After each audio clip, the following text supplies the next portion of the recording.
소형 모듈 원전이 최근 한 2, 3년간 우리나라뿐 아니라 세계적으로 화두가 됐는데 이거를 짧은 시간에 소개하기는 쉽지는 않지만 최대한 해보도록 하겠습니다.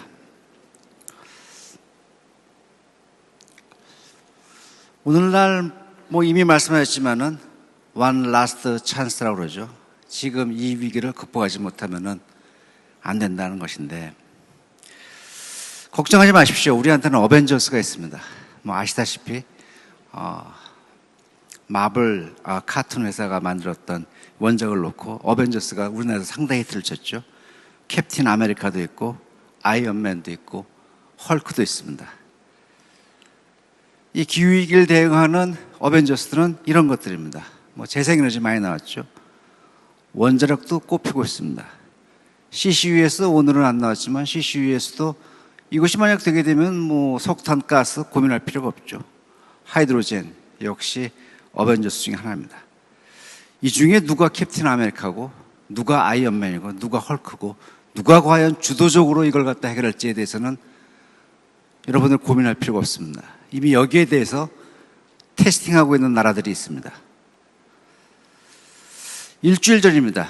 일주일 전에 프랑스와 독일의 전력 생산에 나오는 카본 인텐시티를 갖다가 조사해 봤습니다. 아시다시피 프랑스는 원자력을 갖다 위주로 하고 독일은 탈원전의 대표적인 국가죠.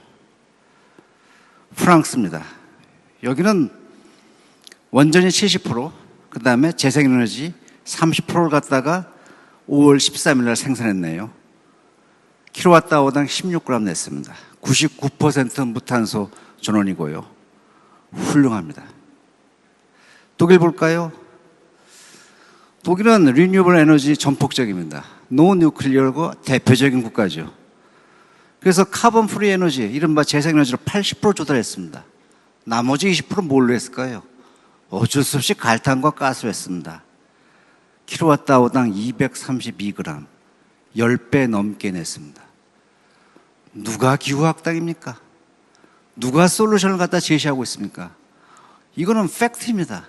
에브리데이, 매일같이 나오고 있는 팩트입니다. 더군다나 독일을 보게 되면은 주변 국가에서 전기를 수입하지 않고는 견딜 수가 없습니다. 탈원전한 독일이 프랑스로부터 필요할 때 전기 받습니다. 물론 이제 재생에너지가 많이 나올 때는 또 주변 국가에다가 보냅니다. 이렇게 전력망이 연결되어 있으니까 그나마 버틸 수 있는 것인데, 아이러니하지 않습니까? 아이러니한 것이죠. 재생에너지 100% 한다고 나왔는데 지금 기후학당으로 나오고 있고 프랑스로부터 전기 받고 있고 이러고 있으니까요. 그래서 세계적인 트렌드를 한번 보도록 합시다. 뉴욕타임즈입니다. 뉴욕타임즈는 약간 그렇게 원전에 대해서 우호적이나 그렇지 않습니다, 사실은. 근데 뉴욕타임즈가 원전이 돌아오고 있다. Nuclear is back on the table for a green future라고 특집 기사를 냈습니다. 유럽의 텍소노미는 이 그린 에너지를 갖다가 정의하는 그러한 것이죠. 그 텍소노미에다가 원전을 포함했습니다. 처음엔 안 했습니다. 해보니까 안 되더라는 것이죠.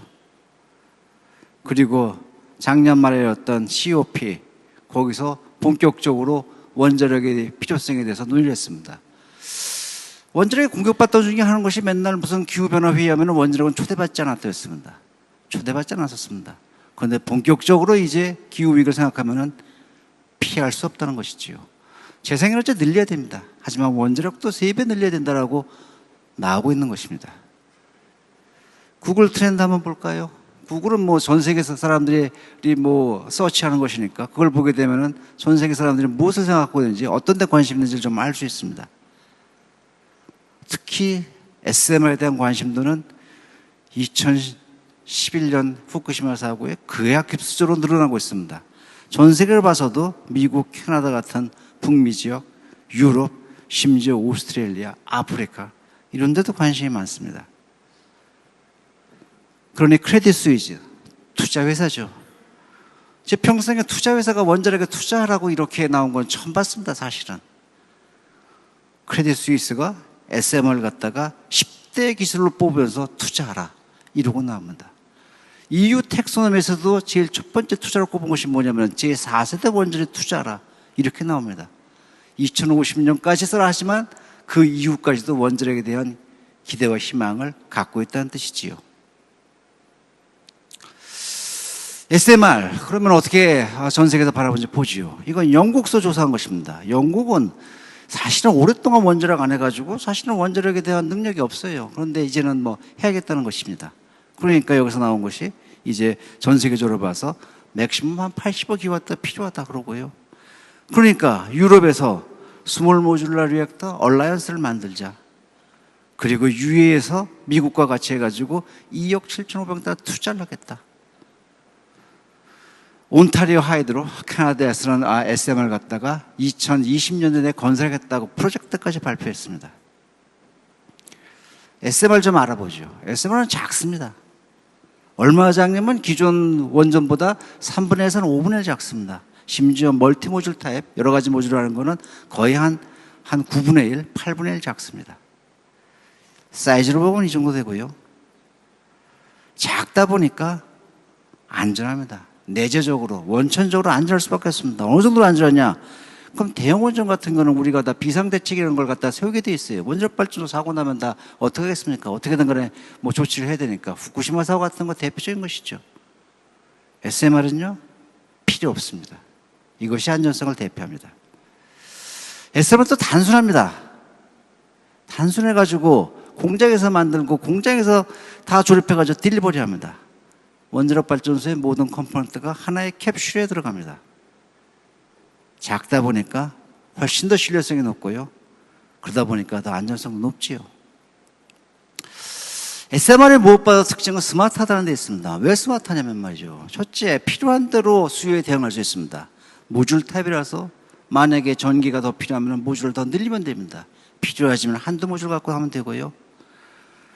재생에너지 원자력은 포용할 수 있습니다. 포용해가지고 재생에너지의 그 간헐성에 대해서 우리가 포괄하는 것입니다. 더군다나 이 SMR 갖고서는요, 이것은 뭐 담수라든가 수소 생산이라든가 심지어는 지역 난방까지도 쓸 수 있고요. 분산전으로서 딱입니다. 그러니 다들 SMR에 집중할 수밖에 없지요. 우리나라도 그래서 혁신형 SMR을 갖다가 개발하고 있습니다. 언제까지요? 2028년까지 규제기관에 라이센스를 받겠다는 것입니다.